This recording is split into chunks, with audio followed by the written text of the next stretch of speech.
The concept of middle-class security has long occupied a unique place in the national imagination. For generations, millions of Americans believed that reaching this economic tier meant achieving a form of stability that, while perhaps not lavish, provided peace of mind and dignity. A steady career, property ownership, regular meals, children educated beyond high school, and a retirement of relative comfort. These were not considered extraordinary aspirations, but rather the reasonable expectations that accompanied dedication to work and responsible fiscal habits. Yet somewhere over the past several decades, the mechanism that converted effort into security began to malfunction with increasing frequency. Today, millions of households find themselves in a peculiar predicament. They earn more money in nominal terms than their parents or grandparents did at comparable ages. They maintain responsible financial behavior by most conventional measures. They continue showing up to work on schedule, and they dutifully manage their obligations. Yet they feel more financially anxious than their predecessors did, despite higher nominal incomes. This disconnection between what personal finance gurus promise and what people experience in their daily lives reveals something more troubling than simple pessimism or failure of individual discipline.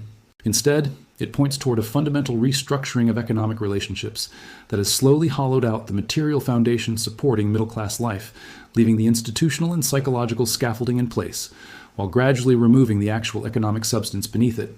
The raw data describing this erosion tells a story at odds with conventional narratives about economic progress. Real wages, what money can actually purchase after accounting for inflation, have remained nearly flat for the vast majority of workers for more than 40 years. Productivity, the actual economic output generated per worker hour, has soared dramatically during this same period, roughly doubling since the early 1980s.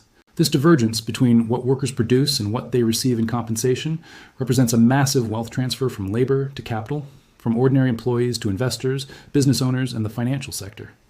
During previous eras of American economic history, when productivity increased, workers shared proportionally in those gains. The wage productivity link was understood as a fundamental principle of fair compensation. Today, that link has been severed almost entirely. Economists studying this phenomenon have calculated that if wage growth had merely kept pace with productivity gains rather than remaining stagnant, the median middle-class worker would be earning substantially higher compensation, not through extravagant raises, but simply through sharing proportionally in the abundance their own labor creates. Instead, productivity gains have accrued almost entirely to the highest earners and to corporate owners and shareholders, creating a form of economic redistribution that operates silently through wage stagnation rather than through any explicit policy change. The problem manifests most viscerally through the lens of housing, which has consumed an increasing share of middle-class household budgets while simultaneously becoming less achievable for younger cohorts. The relationship between home prices and household income represents a crucial metric of affordability. Historically, a ratio of 3-to-1, meaning homes cost 3 years' worth of median household income, was considered the threshold between affordable and unaffordable markets. In 1990, this ratio held across most of America. By 2024, the national average had reached 5-to-1, with dozens of metropolitan areas exceeding 8-to-1. In absolute terms, this means approximately 75% of American households lack the income to qualify for financing on a median-priced new home. A staggering figure that implies the fundamental path to wealth building through property ownership has closed for the majority of the population. What makes this particularly devastating is that home ownership has historically served as the primary mechanism through which middle-class families accumulated assets across generations. A family purchasing a home in the 1970s could reasonably expect that by retirement, the property would have appreciated substantially and provided a financial cushion. Today's younger workers face the prospect of spending decades as renters, unable to convert their monthly housing payments into equity while simultaneously watching rents climb at rates that exceed wage growth. Real mortgage payments have increased 40% since 1990, even after adjusting for inflation, meaning that a typical young family requires substantially more monthly income simply to maintain the same housing standard as their parents' generation achieved more easily. Educational advancement, once viewed as the reliable mechanism for economic mobility, has similarly transformed into a source of financial precarity. The cost of college education has increased 400% to 500% since 1985, when adjusted for inflation, far outpacing overall inflation and certainly exceeding wage growth. A student entering college today faces published tuition charges exceeding $40,000 annually at private institutions and $12,000 to nearly $25,000 at public universities, totals that would have seemed incomprehensible to previous generations. The consequence is an entire cohort of young adults beginning their working lives, carrying debt loads averaging between $37,000 and $40,000, with some graduates owing six figures. Student loan debt now totals approximately $1.8 trillion across the American economy, making it one of the largest forms of consumer borrowing. This debt has concrete consequences for the life choices of millions of young people.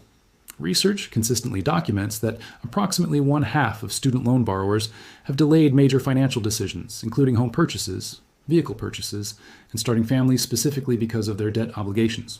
Some have chosen not to pursue further education, creating a perverse incentive structure where higher education supposedly increases earning potential, yet prevents the accumulation of the very assets, property, family formation, that historically defined middle-class stability.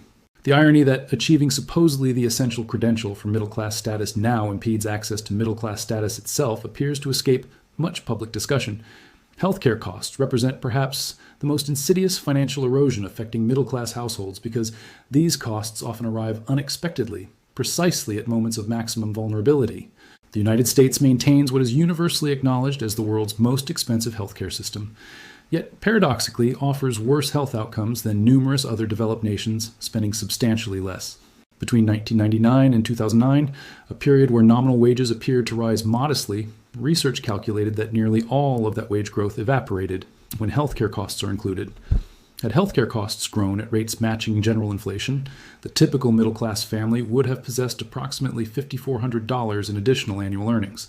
Instead, those earnings were consumed entirely by growing healthcare premiums and out-of-pocket expenses.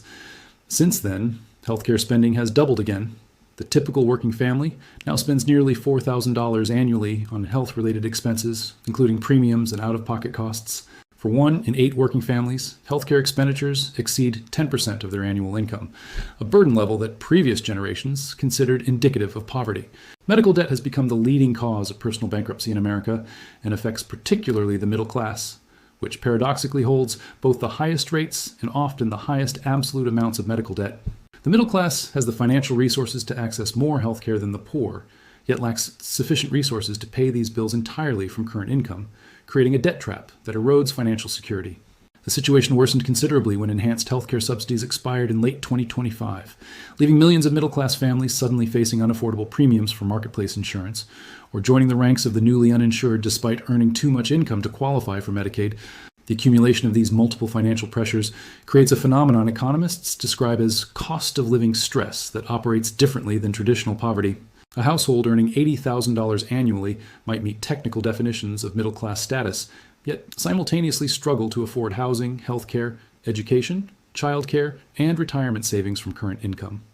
The response, which has become increasingly normalized, involves taking on debt to maintain a standard of living that wages alone can no longer support.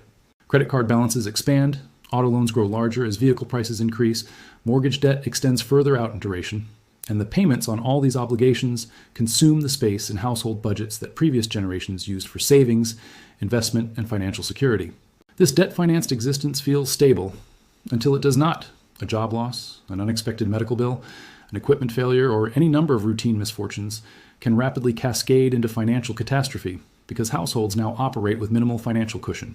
The Federal Reserve's surveys of household economic well-being document that substantial portions of the middle class lack sufficient liquid savings to cover a $400 emergency, a figure that would have seemed impossibly low decades ago. Approximately 55% of Americans describe their financial situations as fair or poor, and 53% report their situations worsening despite technically being employed in a supposedly healthy economy. Underlying these immediate financial pressures lies a more fundamental transformation in the structure of economic opportunity. The relationship between effort and reward that once characterized middle-class advancement has become significantly weaker, particularly for those without substantial existing wealth. The connection between productivity gains and individual prosperity has broken down. Corporate profits have risen sharply, reaching 11% of GDP in 2024 compared to less than 6% in 2000. Yet these gains have flowed predominantly to shareholders through dividends and stock buybacks, rather than to workers through wages. Asset ownership, having always provided wealth advantages, has become increasingly concentrated, meaning that the wealth generated by economic growth flows overwhelmingly to those already possessing substantial assets. The wealthy gain wealth through property appreciation, stock portfolios, and business valuations. Middle-class people gain wealth through wages. Since assets have appreciated dramatically while wages have stagnated, the absolute gap between asset owners and wage earners has widened enormously. A household in the top 0.1% gained an average of $39.5 million in wealth between 1989 and 2022. A household in the top 1% gained $8.5 million. A household in the bottom 20% gained less than $8,500 during the identical period. These gaps are not merely about income differences, but reflect fundamental differences in the mechanisms through which wealth accumulates. Those who own assets prosper from their ownership. Those dependent on wages watch the returns on capital outpace their earnings, growth decade after decade. Intergenerational wealth transfer, historically a mechanism for stabilizing and potentially improving family status across generations, has become increasingly correlated with existing wealth. White families are nearly 4 times more likely to receive inheritances than black families, and about 5 times more likely than Hispanic families, reflecting the long-term consequences of historic discrimination and disparate asset accumulation. This means that the already advantaged families accumulate inherited assets while disadvantaged families do not, creating a self-reinforcing dynamic where initial inequalities propagate across generations. The United States now ranks 27th globally in terms of intergenerational economic mobility, meaning that a child born into poverty in America has a lower probability of achieving middle-class status than children in more equal societies. The dream that hard work leads to advancement remains culturally powerful, even as the actual mechanisms creating advancement have become increasingly disconnected from work and increasingly dependent on circumstances of birth. Technological and structural changes to the labor market have eroded the stability that once accompanied middle-class employment.